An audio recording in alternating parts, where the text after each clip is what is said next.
बहुत समय पहले एक गांव में नीतीश और कीर्तना नामक पति पत्नी रहते थे। वो उस गांव में नया आने के कारण उन्हें पता नहीं चल रहा था कि कौन सा काम करे। हमें इस गांव आकर बहुत दिन हो गए, लेकिन हमने अब तक कोई व्यापार नहीं शुरू किया। मैंने सोचा कि इस गांव में जो व्यापार पहले से नहीं है वो ही शुरू करेंगे, लेकिन इस गांव में तो सारे तरह के व्यापार पहले से ही हैं। इसीलिए मैं भी सोच में पड़ गया। ऐसे कह रहा था जब कीर्तना घर पे उसके बनाए हुए तंदूरी चिकन लाके पति को परोसती है। आहा, ये तंदूरी चिकन बहुत ही स्वादिष्ट है। मेरे बचपन में जब दादी ने बनाया था तब खाया था मैंने बस। अब इतने साल बाद वापस तुम्हारे हाथों का खाया हूँ। बीच में इतना स्वादिष्ट चिकन मैंने कभी नहीं खाया। हमारे ही घर में खा रहा हूँ। आज तक तुमने कभी तंदूरी चिकन क्यों नहीं बनाया? मैंने भी बचपन में दादी को बनाते हुए देख के सीखा है। आज दिन पूरा खाली रहने के कारण मैंने सोचा कि एक बार बनाने की कोशिश करूं, और मैंने बनाया। पहली बार होने पर भी बहुत स्वादिष्ट बनाया तुमने। इस गांव में तंदूरी चिकन का दुकान तो नहीं है ना? क्यों ना हम वो शुरू करें? तुम बनाओ और मैं बेचूंगा। हाँ जी। अगले ही दिन पति पत्नी दोनों तंदूरी चिकन बनाने के लिए जरूरी सामग्री तैयार रखते हैं और एक नया व्यापार शुरू करते हैं।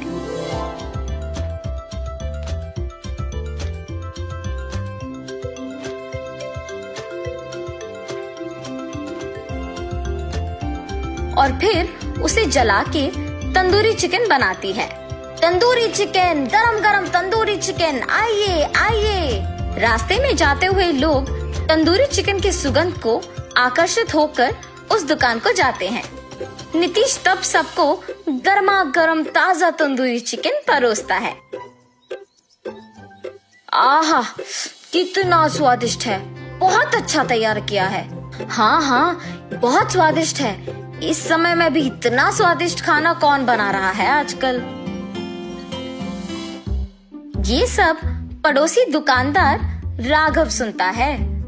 इनको देख के तो लग रहा है कि गांव को नए आके तंदूरी चिकन बेच रहे हैं। नया दुकान होने के बावजूद बहुत लोग आके खा के इनका अभिनंदन भी कर रहे हैं। लगता है कि इनका व्यापार जरूर आगे बढ़ेगा। घर पे मेरा भाई वैसे भी खाली पड़ा है। उससे ये बात बोल के मेरी बुद्धि का उपयोग करके मेरे भाई को भी इनके साथ व्यापार में साथी बनवाऊंगा, तब वो भी खुश रहेगा। ऐसे सोचकर तुरंत घर जाता है। भाई भाई। जी भैया, आ रहा हूँ।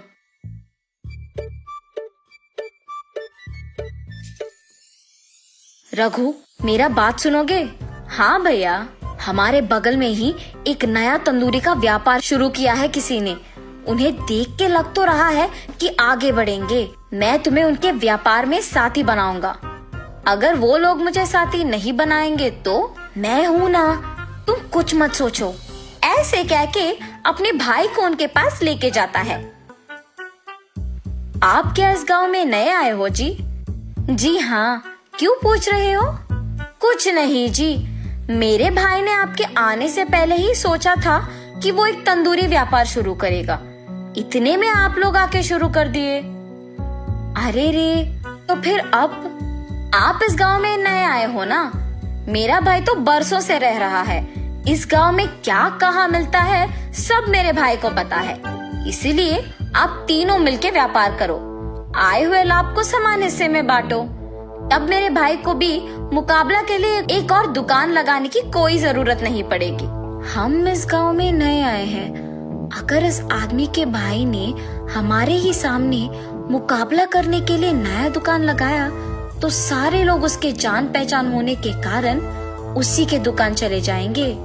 पर अगर मैं उस आदमी को मेरे ही व्यापार में साथी बनाऊंगा तो कोई परेशानी नहीं होगी और व्यापार में भी लाभ आएगा। हाँ हाँ, आपने सही कहा। हम तीनों मिलकर यह व्यापार करेंगे। रघु, अब उनके साथ अच्छे से व्यापार करना, ठीक है? ऐसे कह के वहाँ से चले जाता है। तब से कीर्तना तंदूरी चिकन बनाती थी, रघु आए हुए ग्राहक को वो पहुंचाता था और नीतीश उन सब से पैसे लेता था। ऐसे उनका व्यापार थोड़े ही दिनों में लाभ आके बढ़ जाता है और उस गांव में कीर्तना के हाथों का तंदूरी चिकन बहुत प्रसिद्ध होता है। हमेशा की तरह नीतीश पैसे बांट रहा था और रघु को उसके पैसे मिले थे। अगर मैं ये व्यापार अकेले करता हूँ तो मुझे और पैसे मिलते। मुझे वैसे भी पता है कि वो तंदूरी चिकन कैसे बनाती है, तो मैं भी उसे अब बना सकता हूँ। मुझे इस गांव के सारे लोग पता है, तो पक्का सभी मेरे ही दुकान को आएंगे। रघु, पैसों को जेब के अंदर डाले बिना क्या सोच रहे हो तुम? कुछ नहीं, कल से मैं तुम लोगों के साथ व्यापार करने नहीं आऊंगा। मैं खुद से व्यापार शुरू करूंगा। हम तीनों अच्छे से ही तो व्यापार कर रहे हैं। क्या हुआ तुम्हें? अचानक क्यों खुद से व्यापार शुरू करना चाहते हो? मुझे तुम लोगों को कुछ बताने की जरूरत नहीं है। मुझे जो पसंद मैं वही करूंगा। ये कह के वहाँ से चले जाता है। जिस बात का मुझे डर था अब वही हुआ। इसी डर के कारण तो मैंने इस आदमी को अपने व्यापार में साथी बनाया था। वैसे ये अकेले कैसे सारे काम कर पाएगा?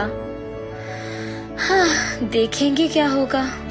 तुरंत ही रघु उनके दुकान के सामने उसके नए तंदूरी व्यापार को शुरू करता है।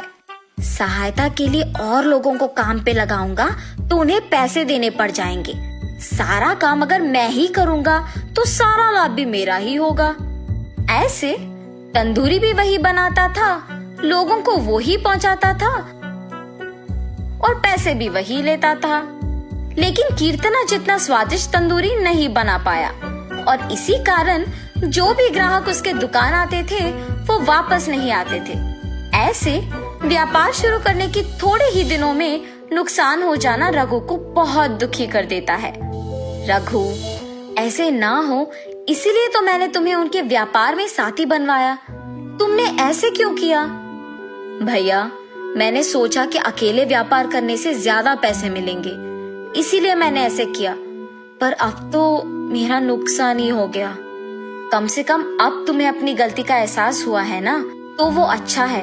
जाओ, जाके उनसे माफी मांगो और हमेशा की तरह उनके साथ ध्यान से काम करना शुरू करो। जी भैया। ये फैसला करके रघु और राघव दोनों मिलके नीतीश के पास जाते हैं। मैंने पैसों की लालच में ये भूलकर खुद का दुकान शुरू करने चला गया कि आपने मुझे आपके व्यापार में समान हिस्सा दिया। मुझे माफ कीजिए। ठीक है, तुमने अपनी गलती मान लिया है ना, मैं तुम्हें हमारे व्यापार में वापस ले लूंगा। आइंदा कभी ये वहम में नहीं रहना कि सारे काम तुम खुद कर सकोगे। जी हाँ, आप सच में बहुत अच्छे लोग हैं। मेरे भाई की गलतियों को आपने माफ किया और वापस व्यापार में साथी बनाया। तब से कीर्तना तंदूरी चिकन बनाती थी, रघु और नीतीश बाकी के सारे काम करते थे।